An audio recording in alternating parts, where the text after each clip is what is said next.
Assalamualaikum warahmatullahi wabarakatuh. Perkenalkan, nama saya Tri Baguswianto dari Prodi Teknik Elektro dengan NIM 53114211047. Ini saya akan mempresentasikan analisis hasil rekapitulasi pembelajaran daring selama pandemi.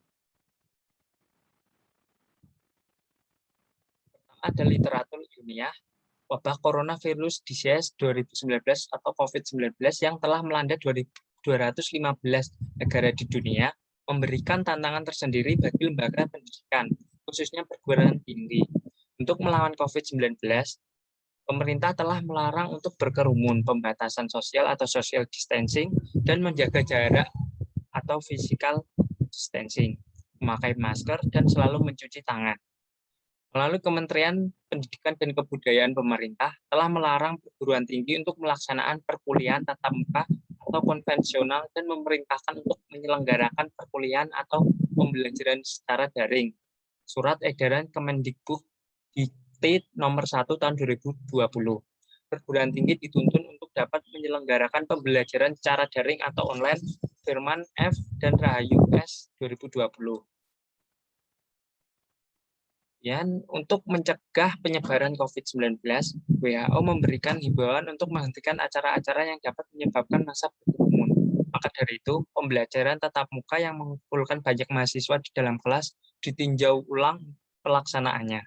Perkuliahan harus diselenggarakan dengan skenario yang mampu mencegah berhubungan secara fisik antara mahasiswa dengan dosen maupun mahasiswa dengan mahasiswa. Firman F. dan Rahayu S. 2020. Menurut Milman 2015, penggunaan teknologi digital dapat memungkinkan mahasiswa dan dosen melaksanakan proses pembelajaran walaupun mereka di tempat yang berbeda. Dan hasil analisis yang pertama dengan pertanyaan yang saya berikan yaitu apakah setuju dengan menerapkan pembelajaran daring selama pandemi ini? Jelaskan alasanmu. Sini ada 17 responden, yang saya ambil hanya 5 responden. Yang pertama, ada yang setuju, namun lebih baik jika diadakan pembelajaran tatap muka. Yang kedua, tidak setuju karena sarana pendukung yang tidak memadai, listrik yang sering padam, dan wifi yang sering error. Ada setuju karena dapat mencegah penyebaran COVID-19. Dan setuju karena dalam masa pandemi seperti ini dilarang berkerumun. Yang terakhir juga setuju karena pembelajaran tidak hanya bisa dilakukan di dalam kelas saja, dan untuk menjaga keselamatan banyak mahasiswa dan tenaga pengajar maka perlu diadakan pembelajaran online sampai kondisi sudah membaik.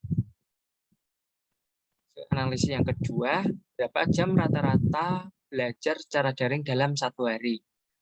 Dapat 19 jawaban yang lebih dari 6 jam 31,6%, 4-6 jam 36,8%, dan 1-3 jam 31,6%. Analisis yang ketiga, aplikasi apa saja yang kamu gunakan dalam pembelajaran daring? Ini saya lihat dapat banyak aplikasi yang digunakan seperti Teams, Google Meet, Zoom, WA Group, Elena, ataupun YouTube. Analisis yang keempat, apakah ada kesulitan yang kamu alami saat menggunakan aplikasi tersebut? Jika ada, sebutkan alasannya. Hanya beberapa saja yang saya ambil jawabannya. Kebanyakan di sini terkendala dengan jaringannya dan kuotanya yang terbatas sehingga menyulitkan bagi mereka. Hasil analisis yang kelima, menurutmu aplikasi apa yang paling direkomendasikan untuk pembelajaran daring?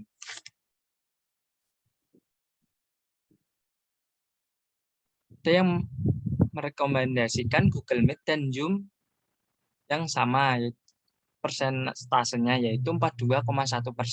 Kemudian WhatsApp Group 10,5%, dan Microsoft Teams dan YouTube 5,3%.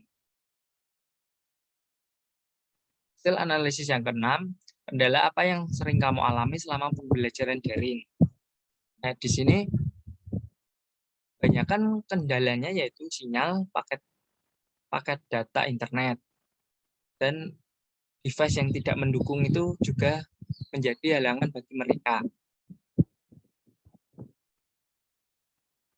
Ketujuh, fasilitas apa saja yang kamu miliki untuk menunjang pembelajaran daring. Jadi di sini kebanyakan mempunyai laptop dan HP. Dan tentunya ditambah dengan akses internet dan kuota internet. Hasil analisis yang ke-8, apakah menurut kamu pembelajaran secara daring efektif? Jelaskan alasanmu. Dari sekian banyak yang menjawab, kebanyakan menurut mereka tidak efektif. Karena banyaknya masalahnya, yaitu salah satunya sulit untuk memahaminya. Siswa banyak yang sambil tiduran dan tidak memperhatikan apa yang dijelaskan dosen, dan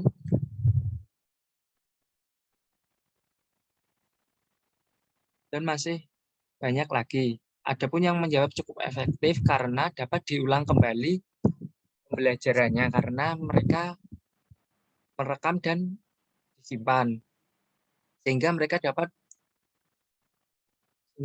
memahami lagi pelajaran yang didapatnya. Tapi secara keseluruhan mereka kebanyakan bilang tidak efektif.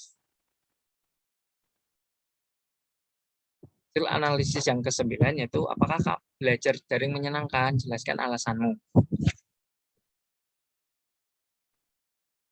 Ada beberapa jawaban yaitu tidak menyenangkan dan menyenangkan. Yang tidak menyenangkan kebanyakan karena tidak bisa berkumpul dengan teman atau bercengkrama dengan teman-teman. Sedangkan yang menyenangkan itu karena bisa membuat tugas dari beberapa sumber, bisa mengulang kembali video pembelajaran jika masih kesulitan memahaminya. Dan hasil analisis yang terakhir, itu ke-10, apakah orang tua kamu memberikan dukungan yang baik selama pembelajaran daring? Jika iya, jelaskan berupa apa dukungan orang tua kamu. Dari beberapa jawaban, ini kebanyakan didukung oleh orang tuanya, yaitu dengan dipasangkannya jaringan WiFi, belikannya kuota internet, atau berikan berupa motivasi. Baik, kesimpulan yang saya ambil pada kuesioner ini, yaitu pada masa pandemi ini pembelajaran daring menjadi alternatif yang tepat untuk keberlangsungan proses belajar mengajar. Namun hal ini juga menuai pro dan kontra bagi siswa, mahasiswa, guru, dosen, hingga orang tua siswa. Data hasil rekapitulasi menunjukkan bahwa banyak yang menyetujui pembelajaran daring. Namun di sisi lain mereka juga mengatakan bahwa pembelajaran daring tidak efektif dengan alasan banyaknya kendala-kendala yang didapatkan seperti jaringan sinyal yang buruk maupun kendala dalam device yang dimiliki. Itu demikian presentasi saya tentang pembelajaran daring selama pandemi. Sekian dari saya. Wassalamualaikum warahmatullahi wabarakatuh.